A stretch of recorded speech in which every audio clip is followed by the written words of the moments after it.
History talks about different civilizations at different times.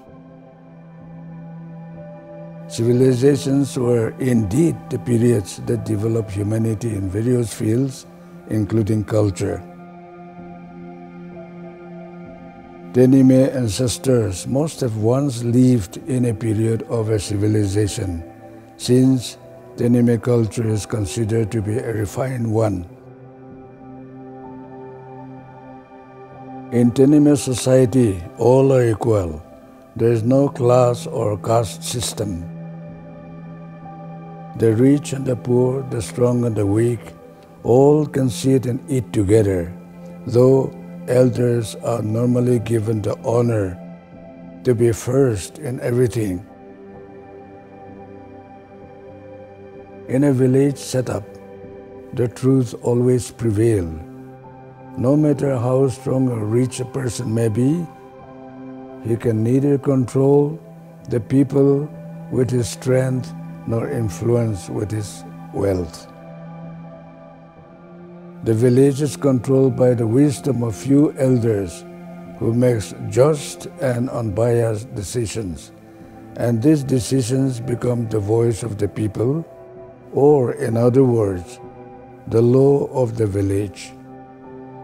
No one can go against this voice of the people. Anyone who goes against such decision will isolate himself from the society. Therefore, the voice of the people is supreme, which unites the society to stand and act together. Every Tenyimia village is self-contained, producing all its need from the fields. The people live in harmony and help each other in times of need. A village is therefore more or less a republic in itself. Others cannot interfere in its laws.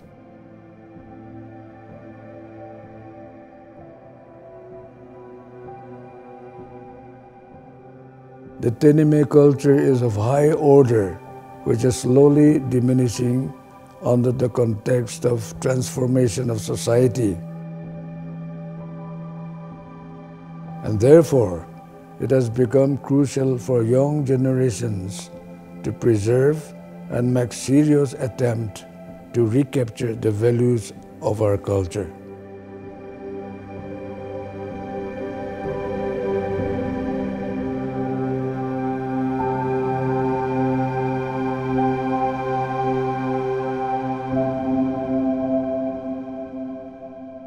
Hello students!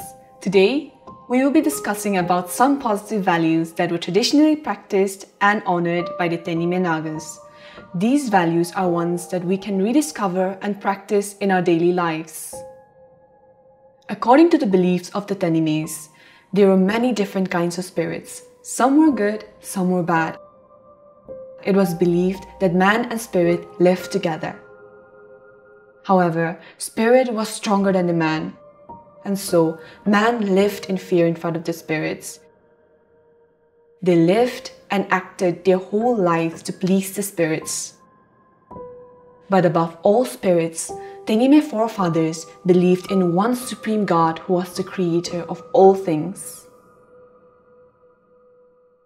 One particular value I want to focus on is kenne. So what is kenne? In English, the words that come closest to describing it are taboo or forbidden.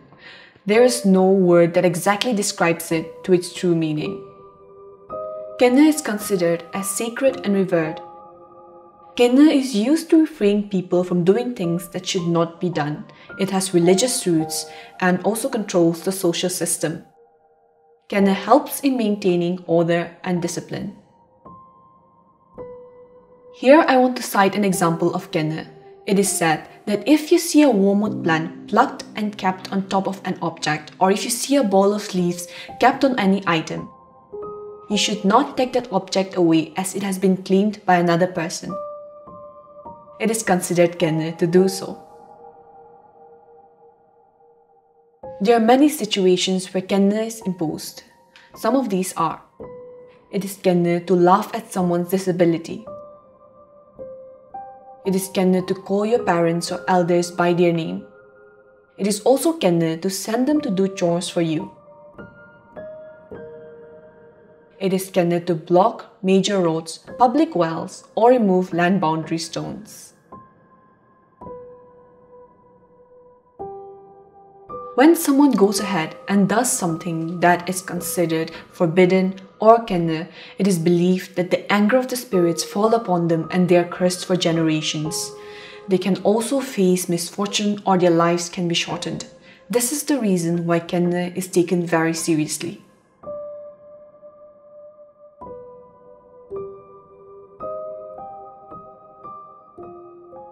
Kejetho is to be honest and righteous in one's character, conduct and way of life.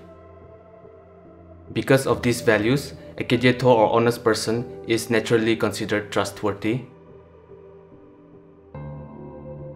In Tenyimia society, a man of integrity or a kejetho person is highly respected and even looked upon as a leader.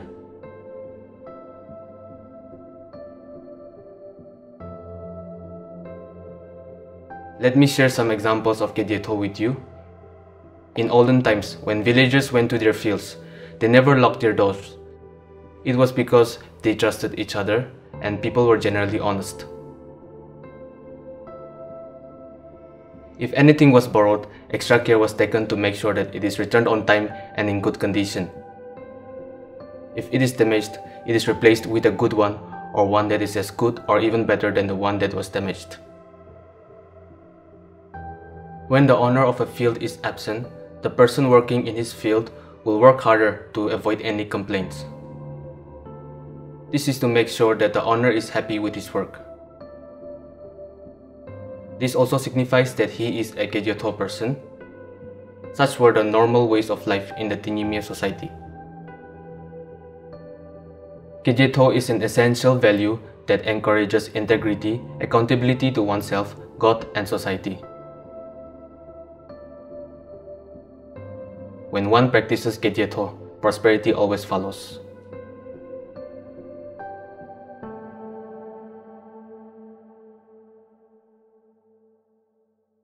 Kedzenga. Kedzenga is to be polite or courteous in one's way of life without causing shame to oneself. In Tenyimia society, it is shameful to boast or show off one's wealth or wisdom. It is also considered shameful to claim a bigger or better share.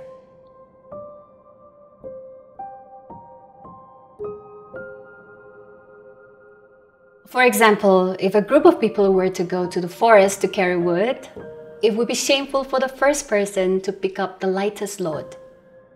Most Tenyimias would practice kedzenga by picking up the heaviest and biggest load and leaving the lighter load for his friends. When a community is feasting together, it is considered shameful to choose the meat of your choice. A Tenyimia would practice kedzenga by accepting whatever is being served and not being choosy. When it comes to food, it is also considered shameful to eat without working. Respect for elders is a key element in Tenyimia society. In a public gathering or meeting, it is considered shameful for young people to speak first before the elders speak. It is also considered shameful for young people to take a seat first before the elders get a seat. In such a situation, a young Tenyimia is expected to practice kedzenga by offering his seat to the elders. Courtesy, gratitude, and selflessness are important life lessons that we can practice in our daily lives. In doing so, we will be reviving kedzenga, an important value of our forefathers, even in our present day.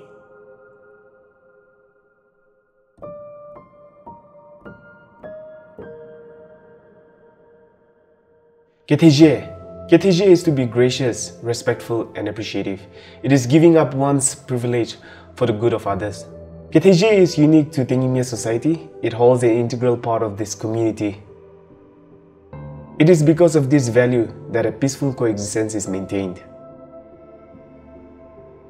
For example, When you respect and appreciate your brothers and sisters, there is harmony within the family. This is a result of Ketheje. In the past, when people give things to each other, they try to politely refuse it before accepting it.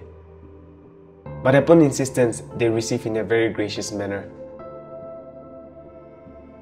It is not simply saying thank you, but also appreciating the good deeds done to them. And in situations when it is possible, one normally gives something back. I want to cite another situation to you. In case of an accident, when a person is found guilty, he will not defend himself, but ask for forgiveness. This enables even very serious crimes to be forgiven. The forgiven person makes sure that he goes out of his way to personally thank the other party for the undeserving pardon. This is a good example of a person who practices Ketheje. Ketheje puts the welfare of other people first and practices restraint. By being humble and appreciative, people naturally respect each other. And in today's context, Ketheje can be encouraged by simple usage of words like please, sorry, and thank you. So my dear students, we have just learned some values that were practiced by the Tenyimis. We can see that there's a lot that we can learn from these lessons. Let me take you very quickly through the topics that were covered. First, Kenne. This forbids people from doing certain acts. 2. Kedyeto is to practice honesty and integrity as a way of life. 3. Kedzunga is to practice courtesy and avoid causing shame to oneself, one's family, village, and clan. 4th, and finally, Ketheje, which means being respectful and appreciative of others. We are living in a time where there is a lot of influence from other foreign cultures.